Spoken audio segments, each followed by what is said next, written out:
Hello， 各位觀眾大家好啊！歡迎又翻到嚟我哋嘅玩具開箱時間。今日我哋要開箱嘅就係呢一盒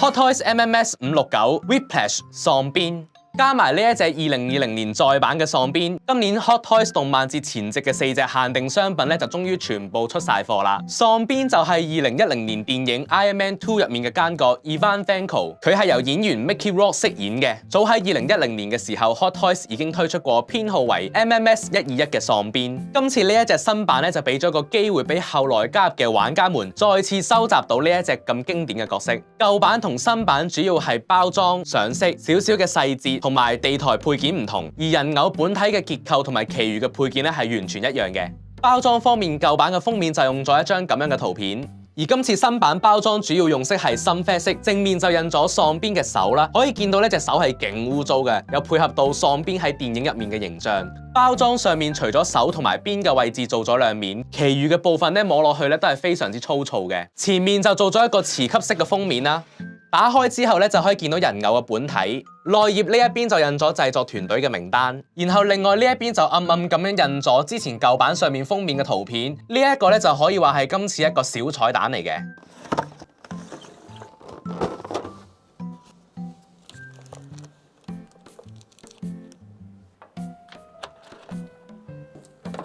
好啦，呢個就係今次呢一隻 Hot Toys 裏面所有嘅內容物。首先有喪鞭嘅本體，然後有一對握拳手型，一組後備嘅關節，喪鞭嘅主要武器呢一對電熱鞭，連埋上面有黃色嘅仿電流特效，一粒電池，然後就係今次嘅地台支架說明書。今次呢一隻喪鞭嘅配件咧，可以話咧真係史上最少啊！咁我諗今日嘅重點咧，主要都係佢呢一身嘅造型啦。喪鞭呢個造型最大嘅亮點係佢心口反應堆連帶住嘅一整套能量裝置。能量裝置為佢嘅電熱鞭發電，亦都連接住鋼鐵骨架去支撐佢身體嘅同時，又帶嚟咗少少嘅保護性。可以從兩邊手臂睇得出呢隻人偶嘅身形非常大隻，喺皮膚上面好多嘅部分都有做到紋身嘅細節。整體嚟講，呢個角色外形上俾人嘅感覺係好彪悍嘅，不論係佢嘅頭雕，抑或係佢嘅身體部分。今次呢隻新版所有嘅皮膚上色都比舊版更加細緻、更加真實。喺電影入面，喪鞭打扮成一個賽車維修技工，潛入咗去賽車場入面。佢本來嘅服飾咧係一套橙色嘅技工服，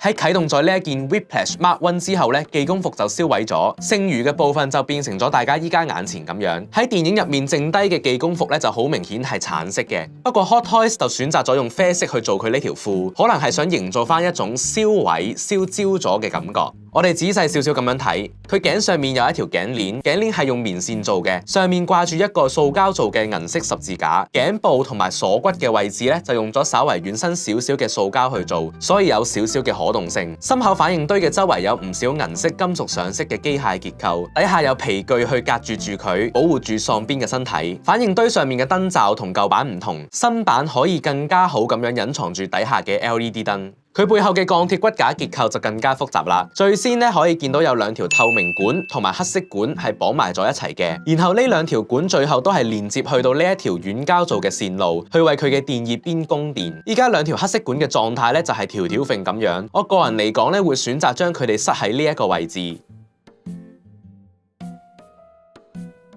不過佢哋都係冇辦法可以固定住嘅。其實前面兩條透明管都可以做到固定嘅同時，又唔會影響到佢嘅可動性。黑色管理論上都可以做到，所以呢度咧就唔知點解喺設計嘅時候冇選擇去固定好佢哋啦。背後中間嘅鋼鐵骨架咧就好似一條機械脊椎咁樣，然後左右兩邊嘅兩塊結構咧係有可動性嘅。兩邊手臂上面都有好大面積嘅紋身，手臂係硬身嘅塑膠，手臂中間有暴露嘅關節，上面有一套銀色金屬色嘅支架，支架係用塑膠做嘅，喺支架嘅底下同樣有少少嘅皮具去隔住佢。喺屈曲手臂嘅時候咧，就可以見到支架上面都有少少嘅可動性。不過就要留意屈曲嘅時候唔好夾爛咗喺關節上面嘅呢條皮帶啦。喺佢嘅腰帶上方有兩條從心口掉落嚟嘅線路，腰帶上面掛住幾個盒狀嘅結構連接住呢啲線路，腰嘅兩側就有兩個環形嘅結構。所有嘅呢啲結構上面都冇做到金屬嘅上色。另外呢度咧我就發現咗個有趣位啊，腰帶上面嘅扣視覺上上好似穿入咗腰帶咁樣，但其實係冇㗎。呢度佢哋只係巧妙咁樣做咗一個視覺上嘅錯覺。呢個位咧我就覺得幾得意嘅。背後有兩塊爛布，揭起咗之後咧就發現原來兩塊爛布係用嚟遮住底下嘅電池盒同埋電線。電池盒入好咗電，打開之後就可以見到深厚嘅反應堆同埋背後透明管嘅尾端咧都有白光透出嚟。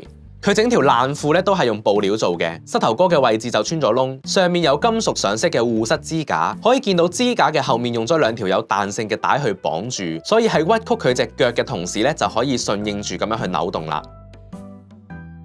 佢嘅呢對皮靴係用塑膠做嘅，上面呢個部分係硬身嘅，所以唔可以揭起。鞋底咧就冇做到任何嘅紋理。最後今次嘅頭雕有做到全身嘅上色，皮膚嘅質感、鬍鬚同埋左眼下面嘅疤痕都有準確咁樣還原出嚟。佢頭髮嘅感覺幾飄逸，喺黑髮之中咧就夾雜住一啲白髮。佢頭髮嘅尾端咧比較軟身，扭嘅時候咧要留意住，小心唔好整斷佢嘅頭髮，或者勾到佢背後嘅結構。嚟到配件部分咧，我哋今次首先睇睇佢嘅手型，除咗裝喺本體上面嘅握邊手型，另外仲有一對握拳手型，而左右手上面嘅紋身咧係唔同嘅。比較令我在意嘅係右手手指上面1969嘅字樣。根據電影入面嘅資料，Ivan Vanko 佢嘅出生日期係1968年嘅2月15日，所以呢個1969咧就並唔係佢嘅出生日期。我就特登咁樣去查下1969呢個年份究竟可以有啲乜嘢意義。原來喺漫畫入面，Ivan Vanko 嘅爸爸 Anton Vanko 係一個名為 Crimson Dynamo 緋紅機甲嘅奸角。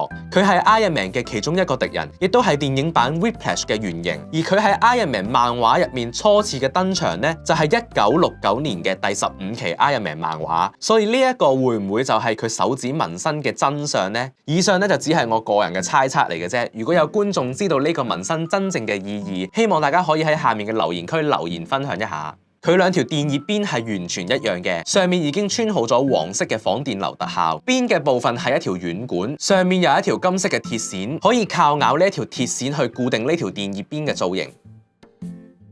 電熱邊握喺手上面之後，就可以將背後嘅線路連接去手握位嘅後面，為電熱邊供電啦。最後地台部分又係呢個大家都好熟悉嘅地台啊，同上次合金 Mark 7嘅地台相比咧，今次呢個上面就少咗金色子彈殼嘅細節。呢一個改動咧係合理嘅，因為當時電影入面賽車場嗰一幕咧都冇人開過槍，所以咧冇子彈殼係正常嘅。不過當時賽車場都冇雙黃線，所以如果係咁樣嘅話咧，呢度都應該換翻白色嘅虛線。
今次呢一隻 Hot Toys 咧，只係一隻重新包裝、重新上色嘅玩具，對舊玩家嚟講咧，可能就冇咩吸引力。不過好似我呢啲新玩家咧，就好開心啦。佢嘅造型好靚，佢身上面嘅紋身同埋機械結構咧，都做得好細緻，同埋佢有啲位置咧就花咗一啲小心思，例如喺佢背後用咗兩塊爛布去遮住佢嘅電池盒，呢啲細節咧我就幾欣賞嘅。缺點部分最大嘅缺點就係佢嘅可動性，佢一身嘅骨架同埋線路對佢嘅可動性都會造成好大嘅掣肘。扭嘅時候咧，要時時刻刻咁樣留意住呢啲咁樣嘅結構，就例如佢手臂向前抬嘅時候，你要小心睇住佢背後嘅線路有冇棘住，要睇住佢手上面嘅骨架有冇跟住佢嘅手臂向前，最好將一啲可動嘅結構盡量剪開佢，然後先至去扭，咁樣就會比較冇咁容易發生意外啦。另外，例如佢手臂平舉嘅時候，角度亦都唔高，而且仲要好小心唔好刮花佢膊頭上面嘅紋身。另外，佢今次嘅手型都幾難換嘅，有玩開 Hot Toys 嘅朋友就知道，換手型咧最好係係垂直掹、垂直插，而唔好扭佢落嚟，因為扭嘅話咧就有機會會扭斷裡面嘅球形關節。而今次呢一隻 Hot Toys 咧，因為佢手上面有呢一個鋼鐵支架，所以喺垂直掹插佢個手型嘅時候咧，就會俾呢個支架頂住，比較難將手型裝上去。一唔小心咧就有機會會壓壞咗佢手型嘅邊位。最後就係佢同舊版一樣，仍然係用緊呢啲外露嘅關節咧，呢一點咧就未必個個人中意啦。同我之前開箱再版玩具嘅情況一樣啦，因為我冇舊版，所以我冇辦法有一個實時嘅比較。如果觀眾你哋有舊版，然後你哋睇完呢條片，你哋有留意到有其他唔同嘅地方，而我係冇講過嘅，歡迎你哋喺下面留言分享俾大家知，我會將你哋嘅留言置頂嘅。好啦，今日呢條片就嚟到呢度啦。如果中意今日呢條片嘅朋友，就記得一定要讚好同埋訂閱我個頻道，記得 share 埋出去俾你嘅朋友睇，然後撳埋個鐘仔